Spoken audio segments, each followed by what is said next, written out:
Nice. That was the next thing. Thank you. So we'll start our meeting, as we always do, by reading our land acknowledgement. We acknowledge the Arapaho, Ute, and Cheyenne tribes, the traditional custodians of the land on which the Police Oversight Panel and Boulder Police Department operate, and pay our respects to their elders, past and present. I'd like to welcome everyone to the meeting. We have 3 members of the public. Thank you for being here. We really appreciate your presence and attention to our work here. And I want to welcome panelists. Happy New Year. We have a lot to do and there's a lot happening, so I appreciate your time and attention and presence here today.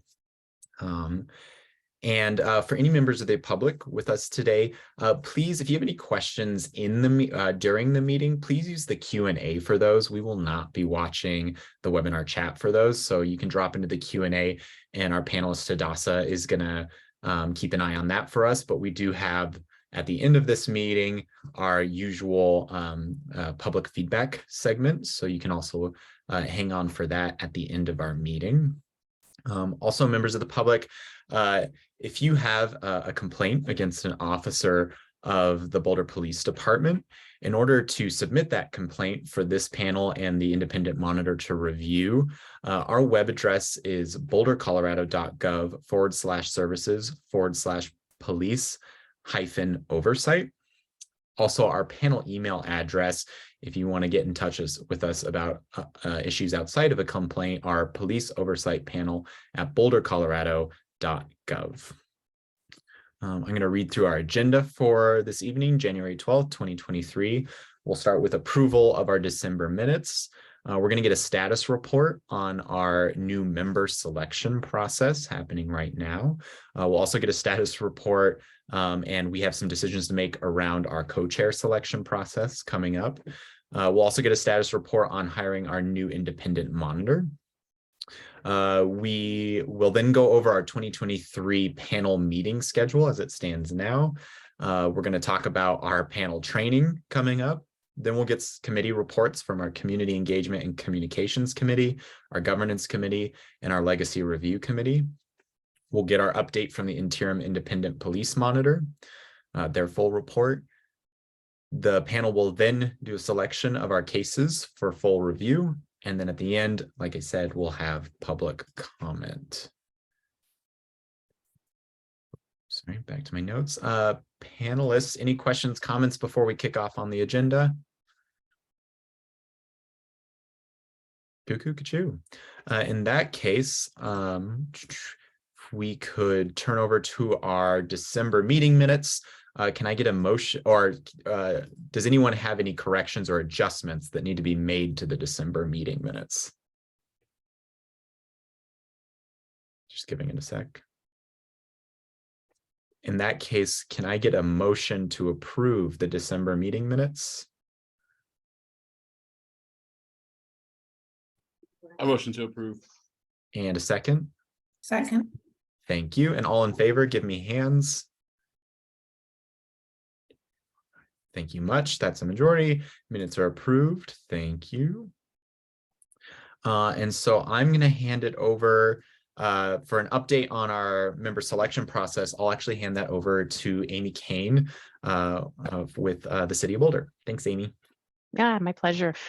So as you recall, we were in a bit of a bind with council approving the last slate of panelists that we submitted, and asked the selection committee to go back and reaffirm that all criteria that was outlined in the ordinance had been analyzed, and how the panel wanted to move, the selection panel wanted to move forward in that space.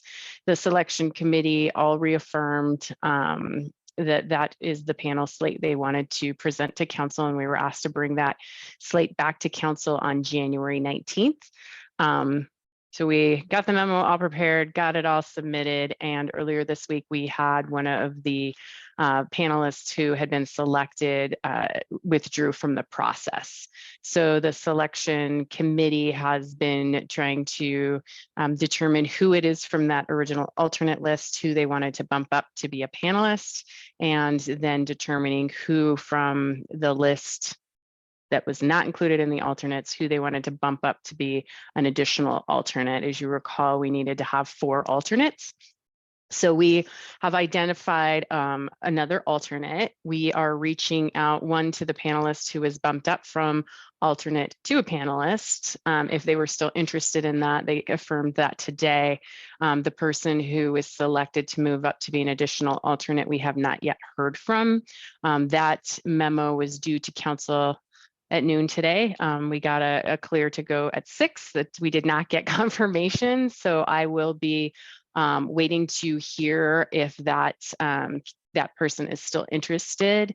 And then if they are not, we do have a plan for another potential alternate, and Corey's slated to contact that individual should we hear that the other prospective alternate is not interested, at which point we will be sending out what's called a hotline to council members and to community members, and of course to all of you, but community members who have said that who've signed up to receive those emails. So once we get all of that confirmation, we'll also be submitting that to all of you. Victor, did I miss anything? I think that, yeah, that covered everything. Okay, thank you so much. Amy, I have a question. Yeah. How is next week's meeting of council being handled in terms of the selection committee and who's showing up as representatives? Yeah, so that's a great question. So would welcome any of you to show up in person who would like to participate. Council did ask it at city or at council agenda committee meeting earlier this week that they allot 15 minutes to have a discussion around that. I have also invited Sean Ray Pasalacqua, who participated or who helped run our recruitment process, to be present and speak and answer any questions as well. So would love to have any of you participate and be present. I know Daniel has already, yeah, you can all be president. Daniel has already articulated that he will be there. But you know, Victor, I know you were on the selection committee, so that would be wonderful as well. Also recognizing that you've got childcare kiddos stuff going on too. And I just want to recognize that and cognizant. But any and all of you who can be present, that would be lovely. Yeah, I just wanted to jump in and say that I went to the last meeting and found it really helpful to be there. And I think as many of us that can be there just to listen and learn also, whether or not we speak, but to kind of take thorough notes and understand the situation fully. I found it edifying in some ways of what council's understanding of the panel is and how it functions. And so even if it's just dropping in virtually, I would definitely encourage as many of us to be present as possible. Yeah, and like Amy said, I'll plan on being there. And panelists, one other thing too off that. So we changed our future meetings to Wednesdays. This panel whole thing all happened in December with City Council. And so an update for you, Taisha and Ariel's terms will officially end February 8th at the end of our February meeting on Wednesday, February 8th. And then our hope is that City Council will approve our new members to start on February 9th. And of course, the squishy on that is as we got legal advice early on as a panel for quorum, is with Taisha and Ariel's departure, we will lose quorum as a panel on February 8th if we do not have our new panelists seated. And of course, my tenure, we're going to be talking about this in a minute, but my tenure as co-chair, designated by our bylaws, only 1 year, that also ends February. So we are at a very tight turnaround and really hoping that City Council is going to come through for us and keep this process and this work going. Boom, boom. Any other questions, comments for Victor, Amy, any of this? Awesome. Okay. In that case, moving right along, as I said, so co-chairs, right. So in accordance with our bylaws, our plan was to elect new co-chairs in February. Since City Council refused to approve our new panelists, though, that threw a hitch in our plans because we wanted to make sure the new panelists would be able to elect their two co-chairs, assuming that they would have been seated in February. Since they will not be part of the February meeting, that leaves us in a little bit of a bind. And Hadassah, I'm wondering if you might be able to offer some bylaws thoughts on this as well. Yeah, what do we do? How do we want to essentially keep our we have to have co-chairs. What do we want to do between February and March, knowing Ariel steps down as altogether as a panelist in February? The new panelists won't be seated in February to vote for a co-chair. Yeah. So bylaws wise, we don't have anything yet. And I believe even the ordinance doesn't have anything either, but let me check real quick. I mean, we can look into like maybe interim co-chairs, and just with the understanding that once we have the new panelists, we'll be revoting again. Gotcha. Seems fussy, but No. it might be our kind of our only option right now. Thoughts, y'all? And that's something, I don't think we don't need to do anything until our February meeting. So I have 1 month, Ariel has 1 month, we both have a month left in our tenures. So we do have a month to figure it out. But yeah, so I just wanted to raise that with everyone. Just remind me our definition of quorum again. So it's a majority of the seats on the panel, not necessarily the appointed members. So if you remember, when we ran out of alternates, so we were supposed to be a panel of 9, and we've only had 8 members for a while. That's when we got that. We reached out to say, wait, how does quorum work then? Is that a quorum of 8 or is it a quorum of 9? And the advice was it's a quorum of 9. And of course, with the new ordinance, now we're a panel of 11, even though we don't have 11 members. And so our quorum is a majority, which needs 6 of us.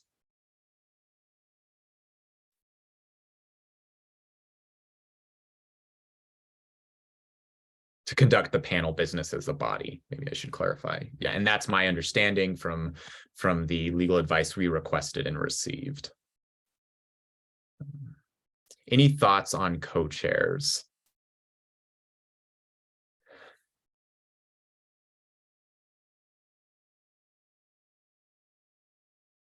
Do you have interim, or I don't know? I assume that there could be appointed an interim co-chair. And so maybe that's just then we will put an agenda item in February to hold an election for an interim co-chair. We'll also know by then what City Council's decision is. So yeah, Taisha, yeah. I mean, I'm feeling good about it. I know. Fingers crossed, right? I wonder if either Amy or Corey, if we have any reference in terms of like something, maybe obviously not the same thing, but something similar within other city boards, and like what we do if, There aren't co-chairs for most boards and commissions. There's usually just one. Okay. So that's where it gets squishy. Yeah. I'm gonna turn my camera off for just a second while my dinner gets delivered. Sure. Thanks, Amy. Thank you. Okay.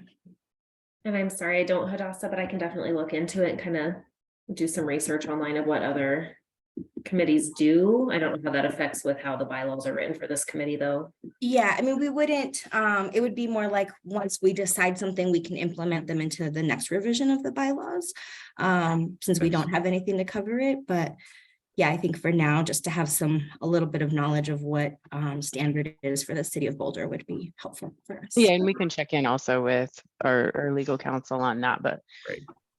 co-chairs, it's usually a chairperson. Yes. Right. Right. Thank you. Cool. Thank you, Hadassah. Thank you all. Thank you, Amy, Corey. Yeah, Taisha, I see the hand. I just wanted to briefly bring in the institutional knowledge of why we chose the co-chair position, because of the weight of the responsibilities of this particular body of work as it's building. and designing both its infrastructure, policies, and procedures, as well as conducting case reviews. And so we had elected a co-chair model. And actually that is a best practice, is, you know, where people are more busy and sharing leadership and having, if something happens to that one person, we don't lose that knowledge and that expertise. And it's also just a great onboarding and camaraderie, et cetera. So again, I wanted to lift up the intentionality of that decision. Thank you. Yeah, Thank you. it's Aisha. I think it actually also says in the ordinance too. I thought we were just being slick.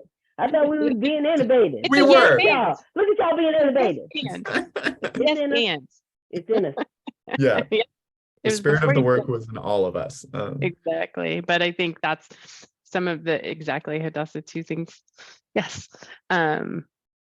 Yes. And I think with the original task force, in that collective spirit, Taisha recognized what a challenge that is. And now we see sometimes with open meeting laws, what that kind of challenge can create just with emailing and things like that. So that's one of those things that we'll need to discuss, is the how we make that more sustainable for the co-chairs, because this is a significant body of work in comparison to some of our other boards and commissions. Yeah, Victor, I see the hand. Did we get an answer from the city attorney on the conflict of having two co-chairs and never being able to communicate with that open meetings law? That's what I'm referring to in that space. Is as it stands right now, that's where that conflict pops in with open meeting laws, Colorado open meeting laws. So that's like a state law. And so that's how it's outlined in our ordinance, is that we have two co-chairs. Yeah. If you were to change the ordinance at some point down the road to like a co-chair and an assistant, like, I don't know if I don't know what creative solutions can be to help support that, because it is, to our points, like, it's a challenge, right? Like, it's a lot of work. And I'm hoping with the hindsight of working through that challenge with Ariel, who's been amazing. I'm going to miss you so much on the panel, Ariel. I look forward to working with Teresa, and I think ultimately, you know, I think there are going to have to be some revisions with the ordinance and some decisions with the panel, because it makes the work challenging in an unproductive way. And so you know, it's this balance we have between really fulfilling our communities, what our community wants and transparency, and what our community deserves. And it's, you know, it's right. I agree with it 100%. While I'm challenged by it, I'm also like, yeah, that's what I want as a citizen, is for this level of transparency. But yeah, the two chair model for the panel does make it particularly challenging to get the work going. And so I really want to help work that challenge to make it easier for future co-chairs, but also to make sure this work still, you know, remains accessible, open, and transparent with the public, because the co-chairs only serve a year, right? That is a short term to get up to speed very fast to do this work well and right. And so I want to make sure we're passing that torch effectively, to make sure those positions do well and the people can do well in them. But it'll be a lift, you know. Any other? So it sounds like then, so we will keep it on the agenda for February then to do a vote for interim co-chairs for the panel. And I like that. I like holding out so that the new panelists can elect their co-chairs. I respect you all in that as well. So if there's anything else, we will move on to status report, hiring the new independent monitor, and I will hand that back over to Amy. Thank you. Yeah, I'm sorry to be sucking up so much air tonight, but yes, so as most of you are aware, we have been doing our process over the past 2 days for the hiring of our new independent monitor. Last night, we convened a community reception and hosted a community panel. We had, some of you came out last night, which was super awesome. I think a couple of you may have had to have participated online. We had, I believe it was 13 members of the community in the space, and we had 14 community members on Zoom. We don't know how many people contributed their feed or watched, observed the interview or that portion of the process last night, because it was also on YouTube. So we know that some people tuned in that way, but we can't track that statistic in any way. We had 3 candidates. And then today we had an interview process, and huge thank you, Taisha and Victor, for hanging with City of Boulder staff all day, and Mike for hanging with us all day and doing our interviews. We had 4 different panels for the candidates to run through. We are collecting all of the feedback from each of the panels, and we are also waiting to get any additional feedback from community members who were posting their feedback online. We're going to leave that online survey up until end of business tomorrow, and then we'll evaluate how we want to move forward through that selection process. Very rigorous. I think we learned a lot about each of the individual candidates, and I'd love to turn it over to Taisha and Victor and Mike if there's anything that you all want to add to that.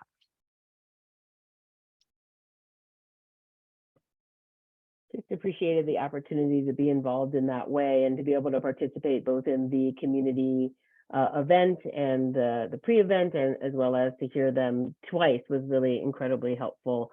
So that was wonderful. And also, them having the 4 panels, including meeting with the police and meeting with employment and meeting with city leadership, and knowing that the information from the public will be aggregated and included as a part of the overall evaluation and be given weight that matters is the direction I think we need to be going in. Thank you.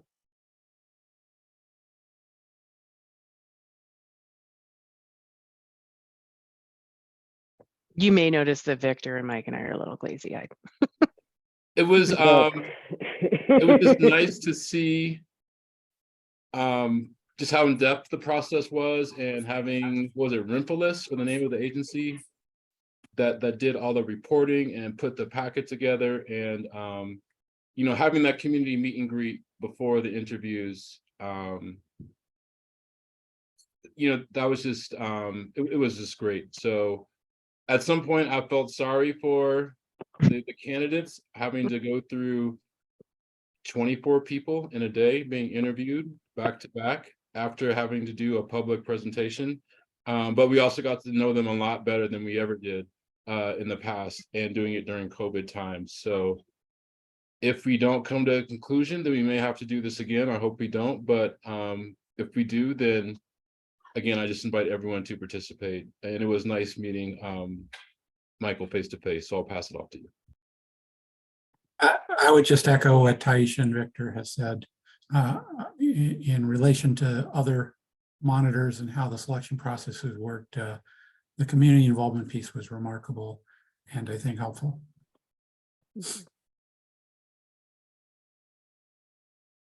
So more to come. Amy, in a perfect world, what is the final timeline on getting the independent monitor in place? In a perfect world. In a perfect world, in a world where things go the way we want them to.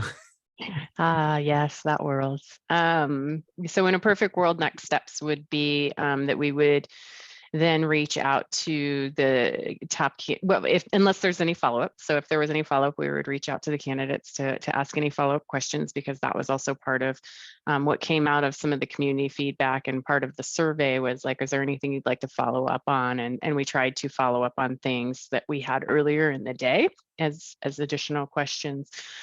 So would follow up with any kind of follow-up questions or things that came up through the interview process that we wanted more clarity on. Then the next step would be to do some reference checks on whoever is the top candidate, make a position offer. There's usually a negotiation back and forth of here's what would be helpful. It depends on if the candidate's local or if the candidate is having to move.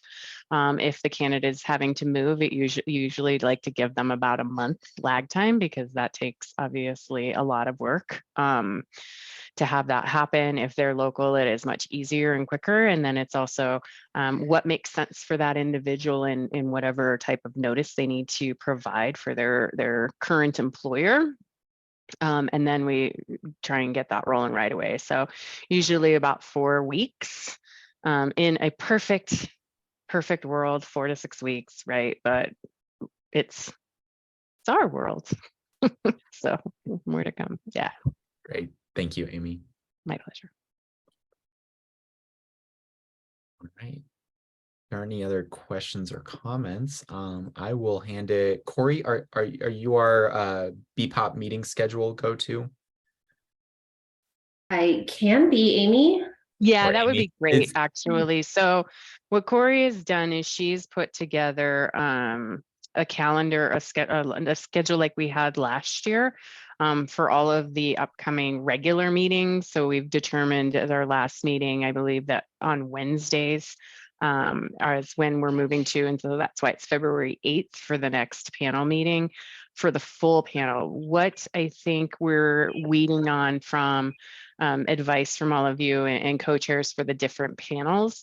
Some of the panels or the subcommittees, some of the subcommittees still have their co-chairs. So if there's no shuffling there, we just need to know the dates and times that those co-chairs still want to host those subcommittee meetings. And then we also know with Taisha and Ariel's departure, that leaves a couple of the subcommittees light. And how do we want to facilitate that? Obviously, you're probably going to want to wait until the new panelists come on the scene. But Corey, do you have what you need to start at least scheduling like the next couple of months of subcommittees so you can get those scheduled, put on the website, get the links created, all of that good stuff? Yeah, I went ahead and posted the schedule through January on the website. I get those links posted just 24 hours before. So if we need to cancel something, we definitely can. Right now, I just went back and looked at last year's schedule, which was a little hard in the beginning, but it looks like it got a little more consistent towards the end. So we've got community engagement first Thursdays of the month from 6:30 to 7:30. The all panel meetings starting in February will move to the second Wednesday, same time. And then governance committee, believe I touched base with Hadassah and Taisha a little bit on a couple of those committee meetings. So third Wednesday for the governance, 6:30 to 8, and then the legacy committee the fourth Thursday. And then I went ahead and scheduled out the chief of police meetings as well. The only one that got a little off was the March one moved to April. So those are all on the SharePoint if you guys want to take a look at them, and then I'll go ahead and just schedule out through February. And if there's any conflicts that you're seeing come through on your calendar, just let me know and we can make some adjustments. But I just tried to do a rough draft of what it looked like towards the end of 2022. Taisha. That's wonderful. Thank you so much. I'm wondering if there's like a writing, a one pager or something with all of the meetings that can be available for download on our website. Just like a quick reference that we can make just so that for community, so they can see all of our stuff on one piece of paper.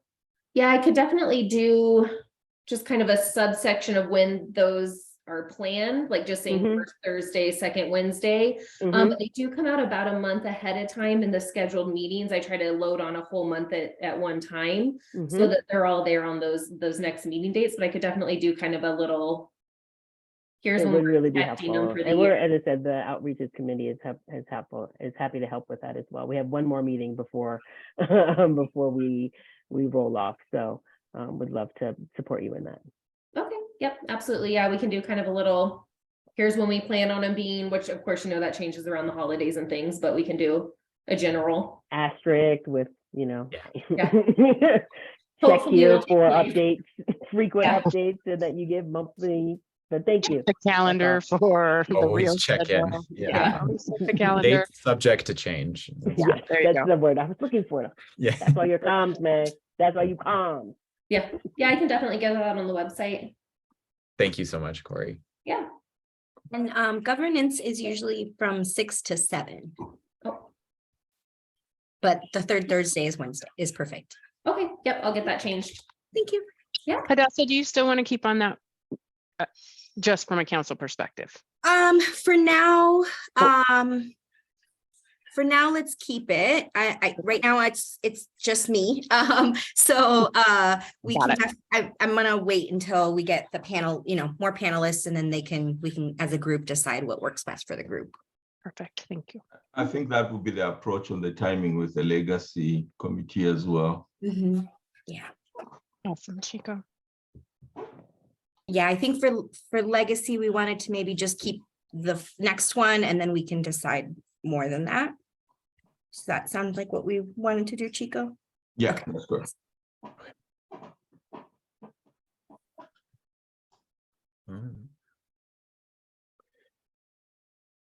All right, so then next up, panel training, which is also moved with the, so hopefully with new panelists in the seat, in their seats February 9th, that means we will have almost a full month before their first public meeting to get those crucial trainings in. Of course, at our December meeting, thank you all for going through that. Thank you, Flo and Michael and Amy for putting together the training schedule and recommendations too. And so the panel voted on the most important trainings that we want to get done first and foremost. So the orientation, those legal trainings, those things that are most important to get in front the panelists in front of before they access their city emails, before they need to do any votes, that sort of thing. Amy, any other training updates? Nope, just waiting for a council approval because we want to be sure that we schedule that new employee orientation, panel orientation at a time that works for those folks, and see what we can do to make those more accessible for folks. Taisha, you popped your hand up. I did because this is related to one of the updates for the Community Engagement and Outreach Committee. So I figured I might as well bring it up now. Yeah. We talked at our meeting about wanting to be a part of the panel had originally identified the governance committee as the place to support BPOP member onboarding and training in collaboration with the monitor and the city, and the governing comms committee members who were present are still interested in collaborating on that orientation session and training.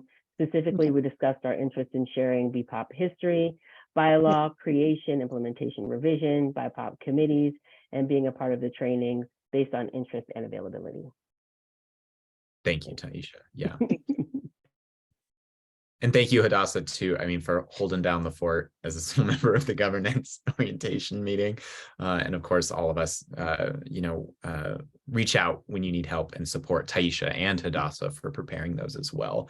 And that's one thing, too, to keep in mind as we start to schedule trainings. We want to make sure we have conversations about which trainings we would want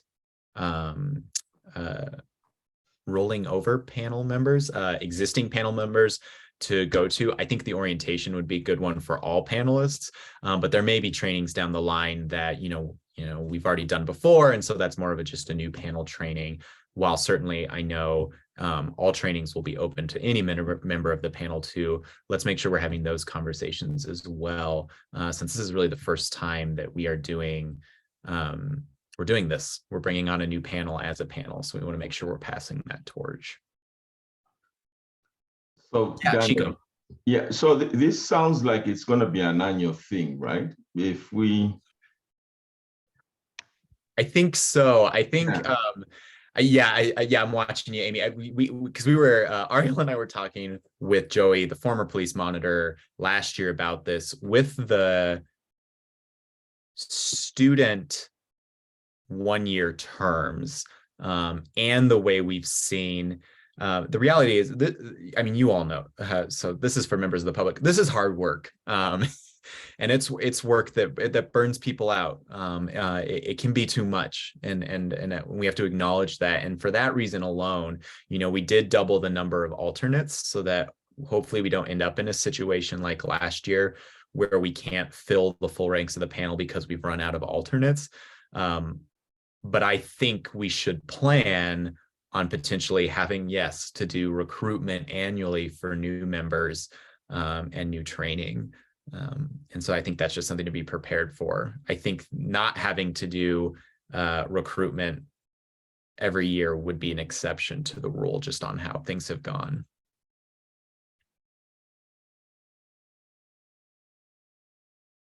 Yeah. So that's fun. We're getting good at it. We're building processes, we're building relationships.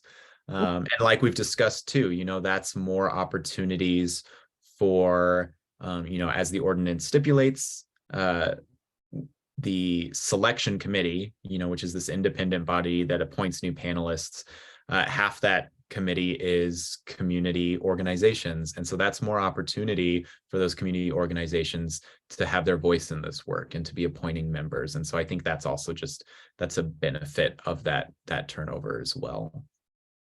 Always looking for silver linings. I'm here to be a ray of sunshine, y'all. Any other thoughts on training coming up? Cool beans. In that case, we will go into our committee reports, and I'll hand it off first to Victor and Taisha for our community engagement and communications committee. Awesome. Can I have the capacity to share my screen? I've written up just notes for our committee meetings. Thank you.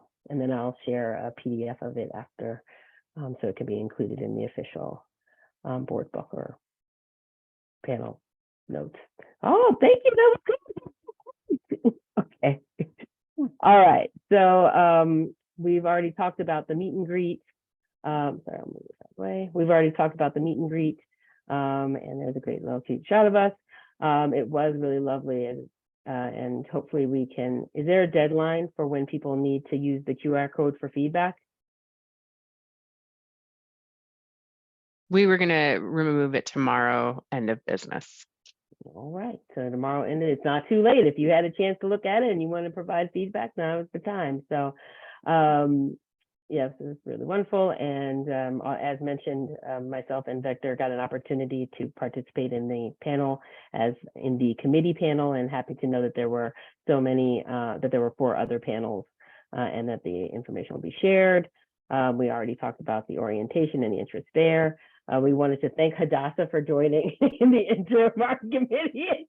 We have the 3 of us, and it is actually nice as we're thinking about the next series of committees to have that inter-committee relationship, so that there's a lot of governance questions that come up when we're talking about communications and outreach, and it was just really helpful to have that synergy. So really and again, going back to the ordinance and the challenges of us coming together, I'm really finding creative ways where those synergies can happen. We also talked about a meet and greet when the new panelists come and how we can be more support. It was wonderful this last community meeting, but we didn't really play that much of a role in light of being on the selection committee and the interview. So again, appreciating the city for stepping up, but knowing that we still want to be very active and in a balanced relationship and of service to our community members in the planning phases of things. So certainly wanted to do that as a part of our quarterly meeting effort of community engagement, and so wanted to align with city staff who are organizing that to work together. So please let us know how and when and all of those types of things. We would be very much open to that. Compliance training. We appreciated the compliance training that the city attorney offered, Teresa, and wanted to remind panelists that the information is available on the SharePoint site as well as recording. We also thank you, Amy, for lifting up the transition in leadership. So I serve as a co-chair. I'll be rolling off. Victor is not going to be able to continue on as a sole chair, so we'll need to identify 2 new chairs for this committee so they can continue on. I am available to support onboarding after the February 8th date, and wanted to just remind folks of the general 2020-2023 community plan engagement plan outreach, which is inclusive of monthly panel meetings and committee meetings and case reviews, as well as quarterly meetings with the chief, the city council, and community forums. We've also added monthly reports to city council to have our information included in their packets, and of course our annual report. We're eager for the next group to come up with other ways that are exciting and new, and perhaps doing more push in, so identifying community meetings that we can join. I think that's definitely a direction we've been excited to, but have been down on people. So alas, I turn it back over to Victor to add on anything that I may have missed, or just to add in general. Great job there. I have nothing to add. Thanks, y'all. Next up, then I'll hand it over to Hadassah for governance. Thank you, Daniel. So as kind of Taisha mentioned, we actually, we had the time open. I left it open for any community members to come in and pop in if they had any governance questions. But we did not have any official meeting this month. And the same for legacy. We are excited for new panelists to join and to have an official meeting, but I just kind of jumped in with Taisha and Victor, and we just talked committees and kind of what we want to do. So thank you both Victor and Taisha for having me, and we are looking forward to reinforcements. Reinforcement. And it was good to meet them last night too. A few of them. Yeah, Which, that was awesome. yeah, excited is the right word. They're just cool people doing cool work. Cool beans. And does that encompass the legacy review too? Then As well. Just double checking. Thank you. In that case, why don't we? Yeah, Ariel, I saw your message. Yeah, why don't we take our 5-minute break now, and then we will come back for the interim monitor report, our selection of cases, and public comment. So panelists and staff and interim monitors, I'll see you back here at, let's see, 7:19. Thank you.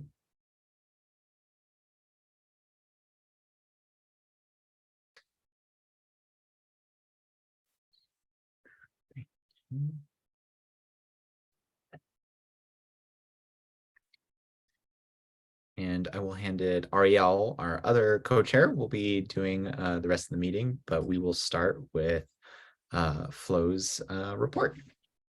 Over to you, Flo. Hi, thank you, Daniel and Ariel. As everyone knows, or members of the public who don't know, the OIR group is serving as the interim independent police monitor. And I'm here on its behalf and its founding principal, Michael Giannacco, who's also attending tonight's panel meeting. And I'm the primary person serving as the interim independent police monitor. Just wanted to start off with some data regarding work the panel completed last month. It conducted 2 full case file reviews in December. There are no case file reviews that the panel completed that are still pending the police department disposition. And there are 5 cases awaiting panel review. 2 are scheduled and 3 are pending the department's completion of its investigation. I also wanted to report out on 2 completed case dispositions that occurred since the last public meeting. In the first case, case 022 of 2022, a misconduct case, a driver reported that an officer engaged in dangerous driving. The officer acknowledged he didn't make he didn't use his turn signal when he was making a lane change. The issue stemmed from the officers using his computer monitor while he was driving. The panel sustained the 1 allegation against the officer, which was a Rule 2 conformance with laws, which was a traffic violation. It recommended verbal counseling. The department agreed with the outcome sustained. It did, however, impose a non-disciplinary action. It required the training unit to provide a review of best practice driving for the subject officer while following a possible wanted subject. In the second case, misconduct case 27 of 2022, an individual called the department's non-emergency number to report that there was an intoxicated intruder at his home. This intruder had breached the caller's door with his hand and refused to let the caller close the door. During the call with the dispatcher, the caller reported that the intruder was eventually on the back stairwell and then was leaving. This case involved 2 different dispatchers. Employee 2 was a brand new dispatcher. She was on her first day on the job after preliminary training, taking calls. She was sitting next to employee 1 who was supervising her. And the trainee is the one who spoke with the caller. That employee 2 in this case, thanked the individual for his call and said, we'll have someone check it out. The call was not recorded in the computer-aided dispatch system, and the dispatchers didn't send police to respond. The panel reviewed this case and found that the supervising employee violated 2 rules and sustained those violations. Compliance with that Rule 1, customer service value, and Rule 8, conduct that was did not reflect well on the department. The panel recommended verbal counseling for those 2 sustained allegations. And for the new employee, the panel did not sustain those allegations. And determined them not sustained. The department agreed with the panel's findings and disciplinary recommendation. And when the panel reviewed the case, it recommended that the department implement the suggestion the supervising employee made in her administrative interview, which included updating the dispatch standard operating procedures to ensure systemic checks and balances for every call, including a checklist for supervisors training new personnel. And the department agreed with that recommendation.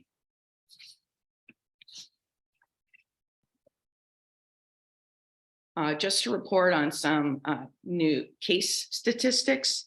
In the number of complaints that came that were filed with the department in December, that the independent monitor is classified numbers 4, and all of those the monitor has classified as misconduct in cases. And as of earlier this week, the open monitor and panel docket combined in number 16. That includes 2 cases currently pending monitor classification and cases pending department disposition and other cases waiting for panel review. That completes the interim independent police monitors report. Great. Any panel feedback on that?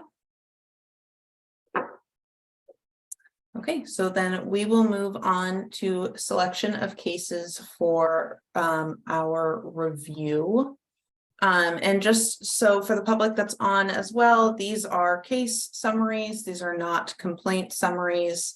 They're summaries of things like body worn camera footage, available evidence, and the initial investigation that the interim monitor then summarizes for us to vote. We do not read out the details of the cases to protect everyone involved in terms of confidentiality. We are also now in the habit of assigning these at the time of, so we will do that. I have checked in with Sarah Holt, who is not available this evening, and we can volunteer her for cases. And so we can do that. There are a lot of cases I saw for January. So I guess I would just say perhaps we volunteers as readily as we can. So just a moment. Okay, first case is MI 2022-031. This involves 2 officers. Officer 1, it's an alleged rule violation of compliance with value rules and general orders, specifically General Order 2327B, juvenile enforcement procedures, interrogation of juveniles, as well as a Rule 1 compliance with values, rules, and general orders 405 investigative process, and a Rule 5 police authority and public trust. Officer 2 is a alleged Rule 1 violation, compliance with values, rules, and general orders, the 405 investigative process. I'll give panelists a moment.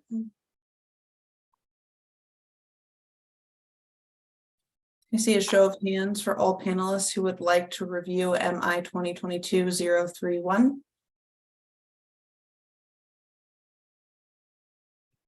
Victor and Chico, I'll have to be able to see your hand or not. Great.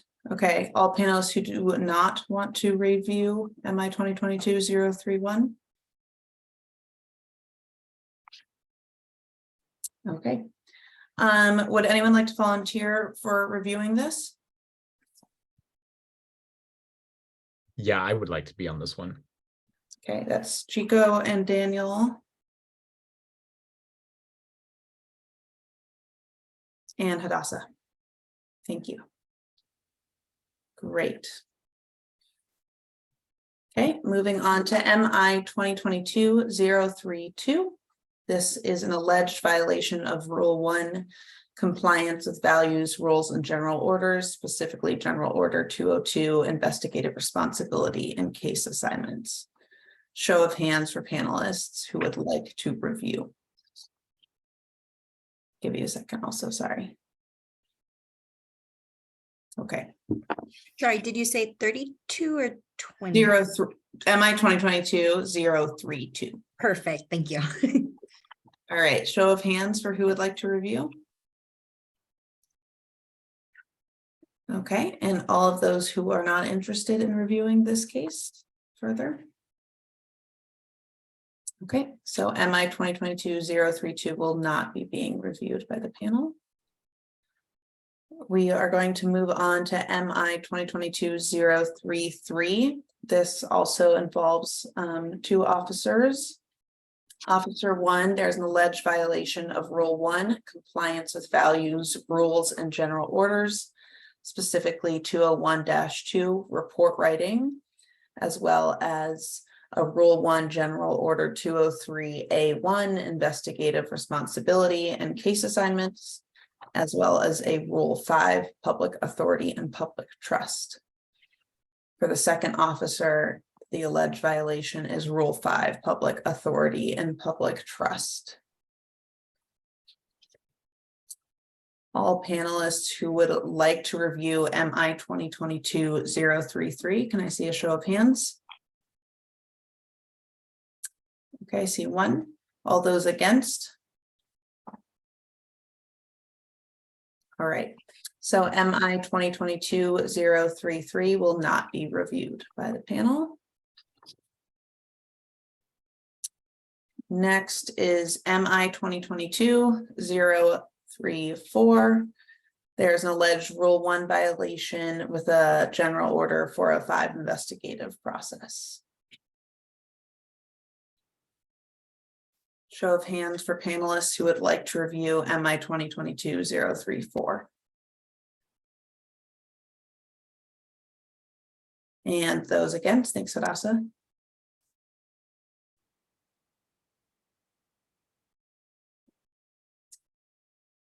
Okay, so we will not be reviewing. Okay, the next few cases involve multiple officers, so just please be patient with me as I read through them all. The next one is MI 2022-035. Just a second.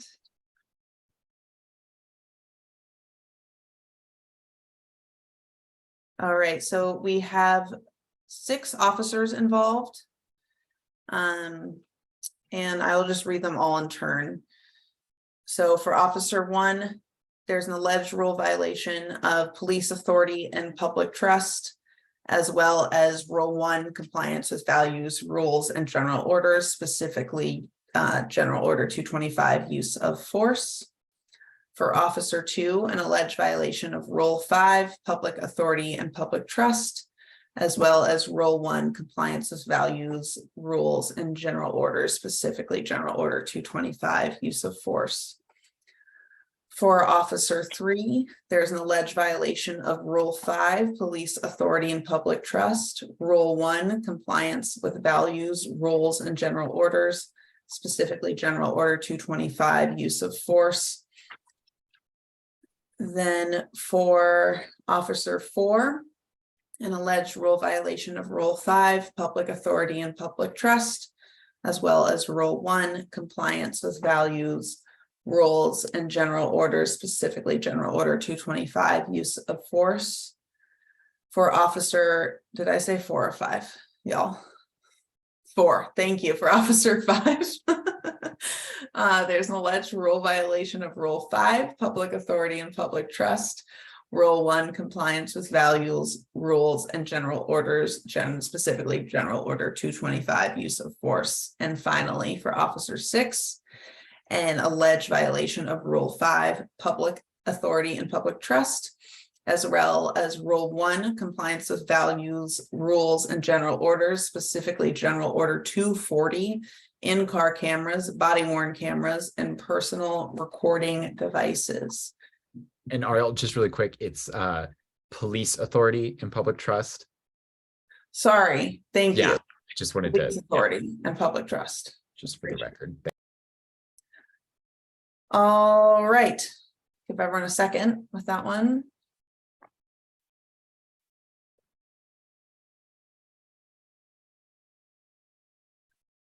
Okay, so panelists in favor of reviewing MI 2022-035, show of hands. I'm raising 2 hands on this one. Okay, great. We will be reviewing MI 2022-035. Can we have a group of volunteers? Taisha? I It have to be before the 8th. do not think that that is going to be Oh, completed. because it's so or- big. It's, Yeah, sorry, y'all. it's actually Teresa Magula is handling this case, but I think that it's unlikely to be ready for panel review by February 8th. Okay. Oh, okay, thank you.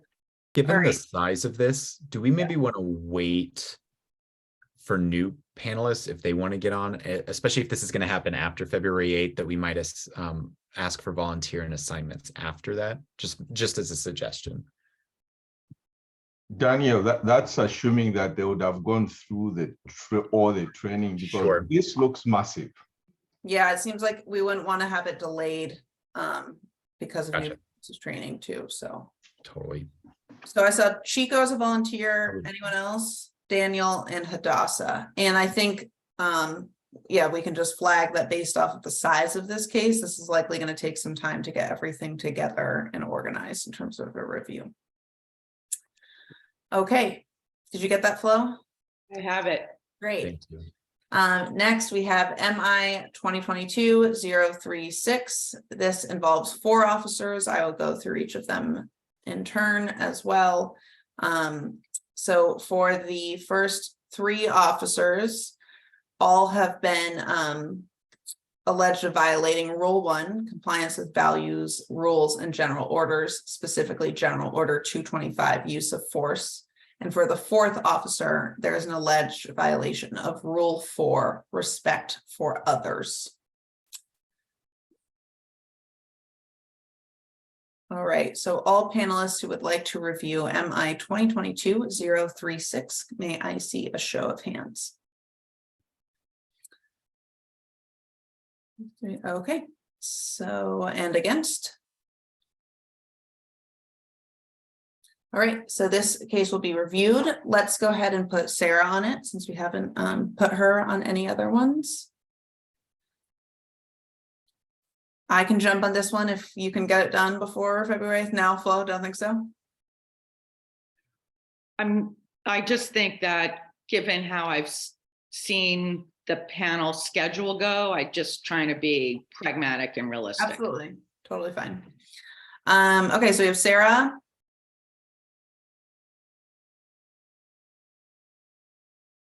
I can do this one too then. Daniel. Sorry, y'all, it's kind of a heavy load with us on our way out and timeline. So Victor, Hadassah, Chico, we're gonna need you all for the last 2 or last 1, depending. Sorry, bias. Hadassah. Thank you, Hadassah. I appreciate it. All right, our last case is MI 2022-037. This also involves 6 officers. I will go through each in turn because some of the rule violations change. So for Officer 1, the alleged rule violation is a Rule 5 public authority and public trust.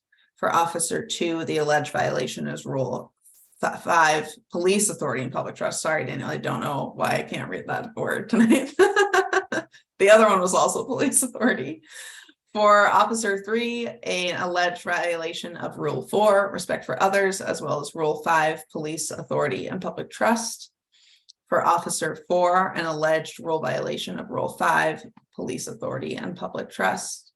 For Officer 5, an alleged Rule 1 violation, compliance with values, rules, and general orders. The value at issue is customer service. For Officer 6, the alleged rule violation is also Rule 5, police authority and public trust. So all panelists who would like to review MI 2022-037, can I see a show of hands?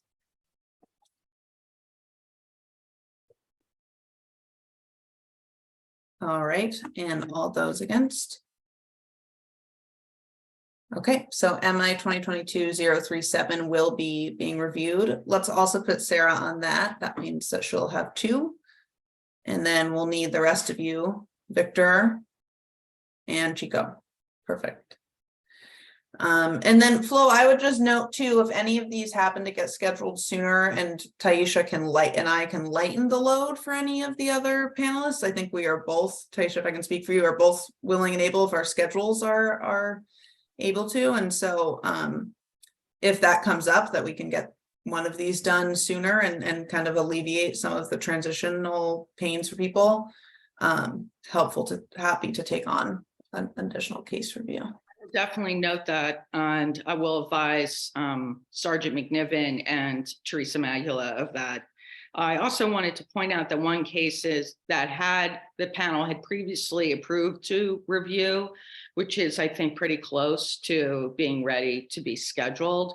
Martha had volunteered, and the current people on that panel are Ariel, Taisha, and no one else. So I'm if that is ready to be scheduled before December 8th, or February 8th, do we have any volunteers to take over Martha's spot? Chico, okay. Thank you so much.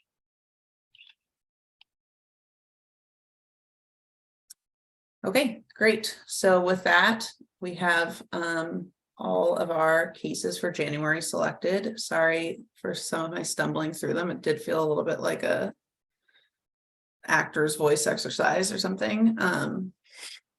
Daniel, guess not meant to be an actor is what we just learned. Next we will go into public. Just a minute. Yes, sure. Just a general observation. Just looking at the cases that and the number of officers involved, I am a bit concerned that something is amiss, maybe a systemic failure somewhere or something, because you can't have so many officers going astray or being accused of something in all these cases. There are just too many. It's just a general observation, not. Flo, I don't know, or Michael, if there's anything you want to comment on in terms of seeing what you've seen, if there's any patterns in this, or if it sparked anything for y'all. No, I think the number of cases was high in part because of there were some cases in there that had been filed previously, but the online complaint system, which we discussed last month, wasn't working. And I would caution the panel to, I have not noticed any systemic issues, and I would caution the panel to review the cases before making, wait and see and review the cases and determine what you think. Yeah, I was going to say the same thing. One was time delayed from the portal thing. And then the dates on some of those go back 2, 4, they go back. So there's nothing that's current. They don't sync up. They're not linear. Anyone else have anything else before we move on? Sorry, Chico, thanks for making time for that. Okay. Sorry, I do want to make a note, perhaps maybe for the annual report to get some data on, I would love to see more disaggregated data by cases that involve multiple police officers, cases that, right, I would just get more trend data. I know we were trying to do that from the legacy committee looking backwards, but I do think that that information is relevant. I have seen and noticed multiple officers involved in cases, just looking at the case summaries, right? Versus single incidences of officers, right? Most of the cases that I've reviewed involve multiple officers as well. So again, I want to honor what Chico brought up. So although I appreciate the caution flow, my data and my experience is that that's actually a trend that I am seeing and disturbed by as well. Thank you. Okay. Thank you both. Appreciate it. Okay, we will move on to public comment. Every member of the public who is on will get an opportunity to speak if they would like to. You will be unmuted to answer. You'll get 2 unimpeded minutes to comment. And if there is an interruption or loss of connection, the clock will be stopped. I'll give you a verbal notice of time at 20 seconds to end. And then Corey will mute the feed at 2 minutes. And any of our panelists can offer a short response at the end of a comment. And should just chat me if they would like to do that. So I will share my screen once to show the time. Oh, I can't share mine. Now I can. Okay, great. Thanks, Corey.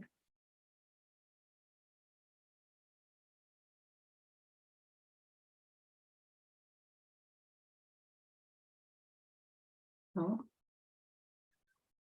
Okay.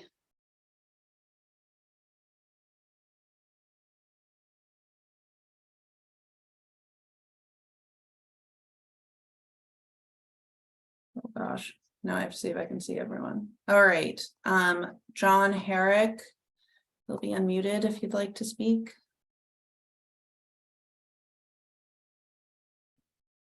Hey all, I'm a journalist with Boulder Reporting Lab. I'm just here tuning in. Great, thanks, John. Next we have Trisha Holland.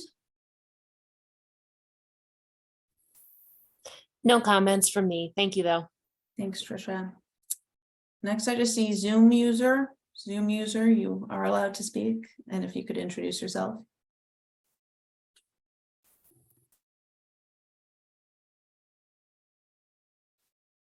Or not, maybe Zoom user is shy. Okay. Well, we appreciate members of the public coming to our meetings as usual. Is there any other business before we end our meeting this evening?